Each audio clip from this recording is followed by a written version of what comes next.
சொல்லணும் இல்லை. எந்த இடத்துல ஆறு நல்லது சொன்னாலும் நம்ம கேட்டுக்க வேண்டியதான். அந்த இடத்துல எழுதி வச்சிருந்தான், இன்றைக்கு நான் இருக்கும் நிலை இறைவன் எனக்கு கொடுத்த பரிசு. நாளைக்கு நான் அவனுக்கு செய்து காட்ட வேண்டிய நிலை நான் அவனுக்கு திரும்ப கொடுக்கும் பரிசு. எழுதி வச்சிருந்தான் அந்த இடத்துல. இன்னைக்கு நான் எந்த நிலையில இருக்கேனோ அது இறைவன் எனக்கு கொடுத்த பரிசாம். அதனால இனிமே அவர் கொடுக்கறதுக்கு எந்த தேவையும் இல்லை. இப்போ நமக்கு எல்லாம் கொடுக்க வேண்டியதை நிறைய கொடுத்துட்டார். திரும்ப திரும்ப திரும்ப ஏந்தின கையோட அவர் முன்னாடி போய் நின்றோம்னா அவரு எத்தனை நாள் தான் கொடுத்துட்டே இருப்ப பாவம். ஒரு நாளானு வாங்கின்றதுக்கு திருப்பி கொடுக்கணும்னு இவனுக்கு தோணணுமா வேண்டாமா? நான் இனிமே எப்படி வாழ்ந்து காட்டுகிறேனோ அது நான் அவனுக்கு கொடுக்கும் பரிசு. அவன் இத்தனை நாள் எனக்கு என்ன கொடுத்துட்டானோ அது அவன் எனக்கு கொடுத்த பரிசு. அவன் கொடுக்க வேண்டியதை கொடுத்துட்டான். இனிமே நாம வாழ வேண்டியதை தான் வாழ்ந்தே காட்ட வேணும். அதனால இந்த 4 விதமான சிருஷ்டி பண்றதுக்கு என்ன காரணம்? நாம எதுக்கு எடுத்தாலும் கடவுளை போய் குத்தம் சொல்றதுக்கு ஆரம்பிச்சிருவோம். என்ன அப்படி படைச்சிருக்கலாம், இப்படி படைச்சிருக்கலாம். இதுவே பல பேர் சொல்லிட்டு இருப்பா. என்ன இப்ப துரியோதனன் வாட்டையில கட்டப்பட்டான், கடைசி நாள் வரைக்கும் சுகமா வாழ்ந்தான், போட்டுன்னு கடைசியில போட்டான். அதே இந்த தர்மபுத்திரன் பஞ்சபாண்டவாளை பாருங்க, கடைசி நிமிஷம் வரைக்கும் அழுது அழுது அழுது அழுது கட்டப்பட்டுட்டே வாழ்ந்தான். இது தர்மத்தை பேசி என்ன லாபம்? இப்போ துரியோதன நாட்டமே இருக்கும், சுகத்தை அனுபவிக்கிறோம், போயிட போறோம். எப்படி அவனும் போயிட்டான் இவனும் போயிடத்தான் போறான். அதே போல இருந்துட்டு போயிடலாமேன்னு தோணும். அது அவ்வளவு சுலபம் இல்லை. இந்த குற்றத்தை நம்ம கடவுள் தலையில ஏத்தவும் கூடாது. ஏன்னா நமக்கு ஒருத்தர் கத்தி கொடுத்தார், நன்னா பழம் நறுக்கி சாப்பிட்டு நன்னா வாழ்ந்து போனுட்டு. அந்த கத்தி எடுத்துன்னு எல்லாரையும் நான் குத்த போனேன்னா கத்தி கொடுத்தவனை குற்றம் சொல்லவே கூடாது. எனக்கு ஒருத்தர் விளக்கு கொடுத்தார் வச்சுன்னு புஸ்தகம் படிக்கிறதுக்காக, அதை வச்சு நான் குடிசை எல்லாம் எரிக்கிறதுக்கு போனேன்னா விளக்கு கொடுத்தவனை குத்தம் சொல்லவே கூடாது. ஒருத்தர் படகு கொடுத்தார் நதியை கடக்கிறதுக்காக, அதை எனக்கு ஓட்ட தெரியாம நான் வெள்ளத்தில் அடிச்சுன்னு போய் உயிரை விட்டேன்னா படகு கொடுத்தவரை குற்றம் சொல்லக்கூடாது. எம்பெருமான் நமக்கு கொடுக்க வேண்டிய எல்லாவற்றையும் கொடுத்தான், வைத்து பாதுகாத்து நடத்தி திரும்ப நிரூபிக்க வேண்டியது நம்ம வேலையை தவிர திரும்ப திரும்ப திரும்ப அவனையே குற்றம் சொல்லிருந்தோம்னா அதனால எந்த லாபமும் இல்லை. நமக்கு இருக்கிற அறிவின்படி சேர்த்து வைத்திருக்கிற கர்மாக்களின்படிதான் தாவரமா விலங்கா மனிதனா தேவனா எது என்று முடிவை செய்யப்படும். இந்த கர்மாவின்படிதான். அப்ப அடுத்த கேள்வி ஒண்ணு பிறக்கும், இந்த கர்மா கர்மான்னு இவ்வளவு தூரம் சொல்லிட்டே அப்ப கர்மா இறைவனுக்கு அடங்கினதா இல்லையா? இது முக்கியமான கேள்வி வரும். ஏன்னா இது உதங்கர்னு ஒரு மகரிஷி இருந்தார். ஒரு வேடிக்கையான கதை சொல்றேன், மனசுல வாங்கிக்குங்கோ. அதுக்கப்புறம் அந்த கதைக்கு இருக்கிற பதிலையும் சொல்லிடுறேன். உதங்கர்ங்கிறவர் கண்ணன் துரியோதனாதிகளோட யுத்தத்தை முடிச்சுட்டான். பாண்டவர்கள் கௌரவர்கள் யுத்தம் சண்டை முடிஞ்சு படுது. பாண்டவர்களுக்கு ராஜ்யத்தை ஜெயிச்சு கொடுத்துட்டான். கண்ணன் தன் ஊரு துவாரகையை நோக்கி திரும்பி போயிட்டு இருக்கான். வாசல்ல ஹஸ்தினாபுரம் வாசல்ல உதங்கர்னு ஒருத்தர் உட்கார்ந்தார் மகரிஷி. அங்கேயோ கண்ணன் வேகமா திரும்பி போயிட்டான். கண்ணா கிட்டக்க வாங்கினார். கண்ணன் கிட்டக்க வந்து உட்காண்டான். பெரியவராச்சேன்னு விழுந்து சேவிச்சான். அவர் கேட்டார், என்ன சண்டையெல்லாம் முடிஞ்சு படுத்தா? மெதுவா குசல பிரச்சனை பண்ற ஆப்புல கேட்க ஆரம்பிச்சார். ஆமா ஆயிடுத்து, சண்டையெல்லாம் முடிஞ்சு படுத்துனா. யாரு ஜெயிச்சா? ரொம்ப ஆவலா கேட்டார். யாரு ஜெயிப்பார்கள்? தர்மம் யார் பக்கத்தில் இருந்ததோ அவர்கள் ஜெயிப்பார்கள். பஞ்சபாண்டவர்கள் ஜெயித்தார்கள். இவர் அடுத்தது கேட்டார், யாரு தோத்துட்டா? துரியோதனாதிகள்லாம் தோத்து போயிட்டா. ஏன்னு கேட்டார். இவர்கள்லாம் பாப்பம் பண்ணவர்கள், இவர்கள்லாம் புண்ணியசாலிகள், ஜெயிச்சுட்டா தோத்துட்டான்னார். இவர்கள்லாம் ஏன் புண்ணியம் பண்ணார்கள், அவர்கள் ஏன் பாவம் பண்ணார்கள்னார். ஒரு நிமிஷம் யோசிச்சா இவர் எங்கேயோ போறாருங்கிறது இப்ப கண்ணனுக்கு புரிஞ்சுப்படுது. இவர்கள்லாம் ஏன் புண்ணியம் பண்ணான்னு கேட்டா அவரவர்களுடைய வினை பயன் கர்மானா. இவர்களுக்கெல்லாம் ஏன் நல்ல கர்மா இருந்தது, இவர்களுக்கு ஏன் தீய கர்மா இருந்தது என்ன கொஞ்சம் கொஞ்சமா அவர் கேட்டுட்டு போனா கடைசியில இந்த கர்மாவையும் சேர்த்து செலுத்துபவன் நீதானே. இவனை நல்வழியில போக தூண்டினவனு நீ, இவனை தீய வழியில போக தூண்டினவனு நீ. இந்த 2 வழியும் தூண்டிவிட்டு அன்னைக்கே துரியோதன தப்பு பண்ணச்சு நீ தடுத்திருக்கலாம் இல்லையோ. இது பெருமானை பார்த்து நம்ம அத்தனை பேரும் கேட்டுருப்போம். நான் தப்பு வழிக்கு போறேன்னு தெரிஞ்சு என்னை யார் போக விட சொன்னா? ஒரு தாயார் விடுவிடா? ஒரு குழந்தை தப்பு பண்ணிட்டுன்னா உடனே முதுகுறோன்னு வச்சு குழந்தை உட்காந்து வச்சிருவா தாயார் கண்டிப்பா. அதே போல நீயும் பண்ணிருக்க வேண்டியதானே.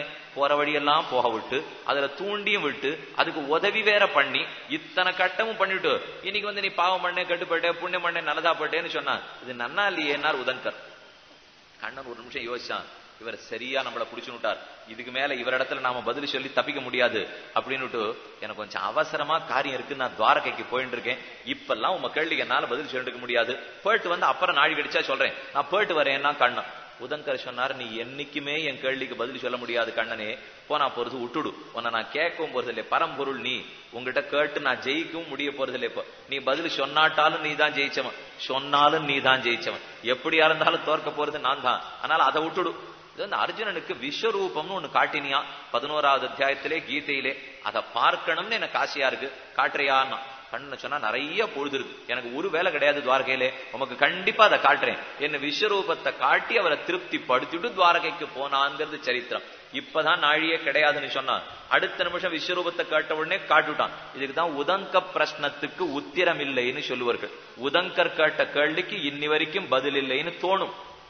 வேடிக்கைக்காக சொன்னேன், பதில் இல்லைங்கிறது முக்கியமான கருத்தே கிடையாது. ஏன்னா வைஷமிய நைர்கிருண்யேன சாபேட்சத்வாதுன்னு பிரம்மசூத்திரத்தில் அழகா வேதவியாசர் சாதிக்கிறார்.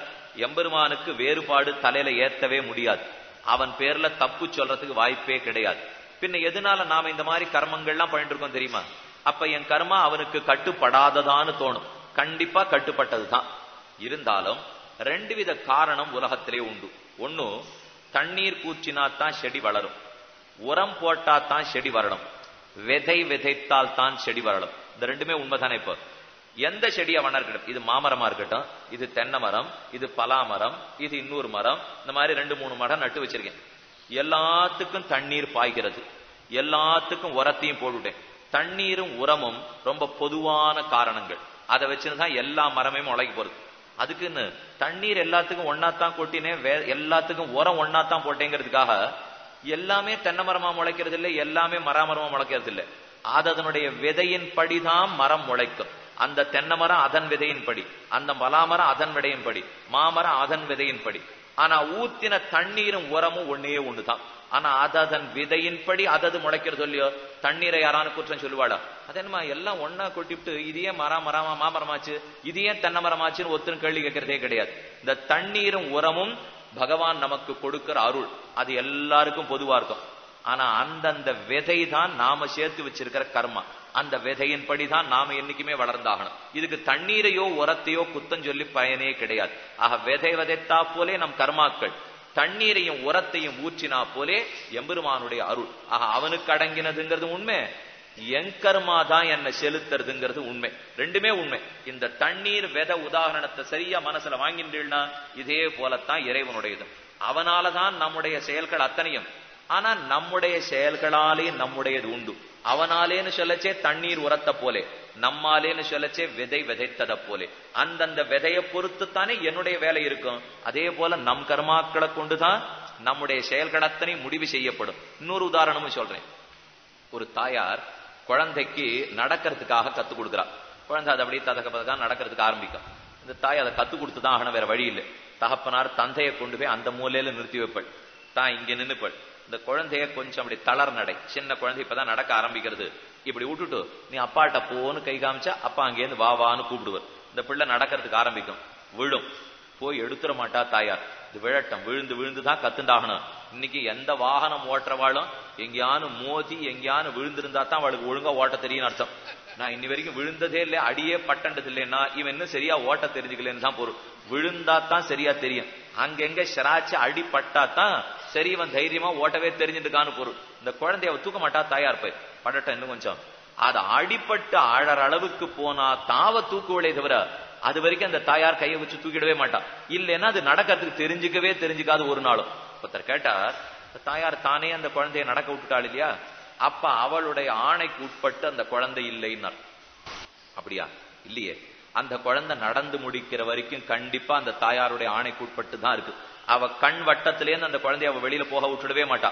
ஆனா அந்த கண் வட்டத்துக்குள்ள ஒரு சுதந்திரம், கண் வட்டத்துக்குள்ள ஒரு சுவாதந்திரம், அதற்குள்ள கொடுத்த இடத்தை வச்சுட்டு நீ நடக்க கற்றுக்கொள்.